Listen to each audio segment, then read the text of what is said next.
Despite herself, Mrs. Catherine Winters, widow, found that she glanced far more often than she normally did through the front windows of her little thatched cottage at the southern end of the village street, and that she listened with heightened senses for the sound of approaching carriages. She loved her back garden more than the front, because of the fruit trees with their branches hanging over the lawn, and the shade they offered in the summer, and because the river flowed and gurgled over mossy stones at the end of the garden.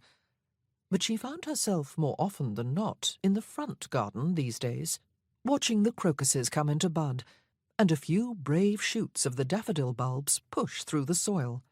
Though she would have scurried indoors fast enough if she really had heard carriages coming.